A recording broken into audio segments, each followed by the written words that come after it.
जय भोलेनाथ। सभी श्रोताओं का इस दिव्य और आध्यात्मिक यात्रा में हार्दिक स्वागत है। आज हम बात करेंगे उस पवित्र मास की जिसका इंतजार हर शिव भक्त पूरे वर्ष करता है। जी हाँ, हम बात कर रहे हैं सावन की। भारत में सावन का महीना सिर्फ एक मौसम नहीं, एक आध्यात्मिक अवसर है जिसमें जल, मंत्र, पूजा और तपस्या से आत्मा को शुद्ध किया जाता है। सावन का महीना वर्षा ऋतु में आता है और यह हिंदू पंचांग के अनुसार श्रावण मास के नाम से जाना जाता है। यह महीना भगवान शिव को समर्पित है और इस मास में हर सोमवार को शिव भक्त विशेष रूप से व्रत रखते हैं, जलाभिषेक करते हैं और भोलेनाथ की कृपा पाने के लिए भक्ति भाव से ओतप्रोत हो जाते हैं। सावन की शुरुआत आमतौर पर जुलाई के मध्य से होती है और अगस्त के मध्य तक चलती है। इसका सटीक समय हर साल पंचांग के अनुसार बदलता है।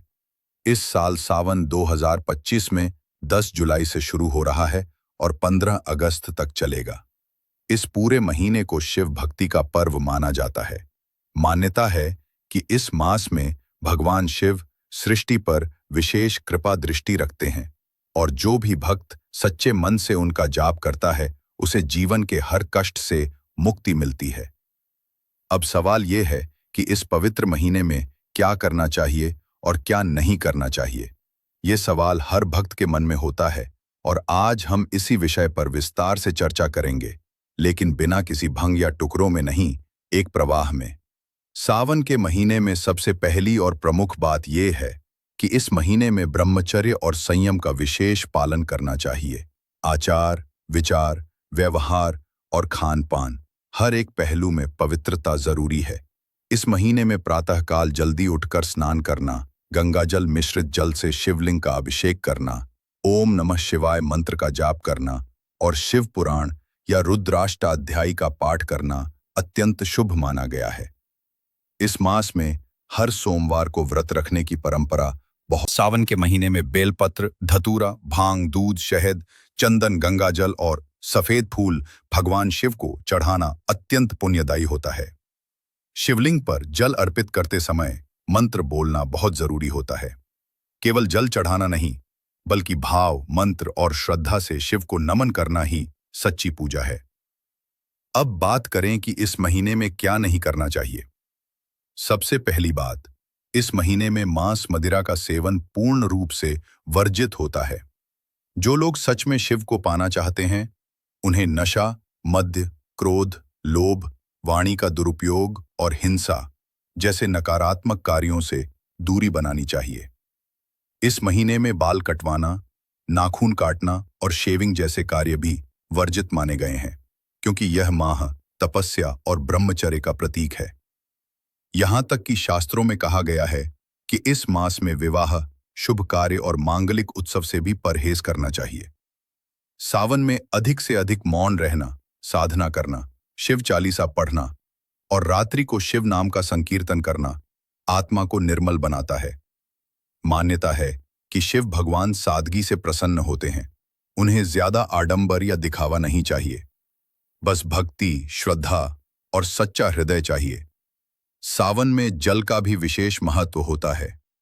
एक और बात जो बहुत जरूरी है समझना, जब आप शिवलिंग पर जल चढ़ाते हैं तो यह केवल जल नहीं, आपका भाव भी अर्पित होता है और अगर वह जल गंदा, अशुद्ध या बिना मंत्र के हो तो उसका प्रभाव भी कमजोर होता है। इसलिए हर बार शिव अभिषेक करते समय ओम नमः शिवाय या ओम त्र्यंबकम यजामहे जैसे मंत्रों का उच्चारण करें। सावन एक ऐसा समय है जब आप अपने भीतर के कलुष को धो सकते हैं। शरीर की नहीं, आत्मा की सफाई करनी है। सामान्य जीवन में जो गलतियां होती हैं, उनका प्रायश्चित करने का सबसे श्रेष्ठ समय सावन है।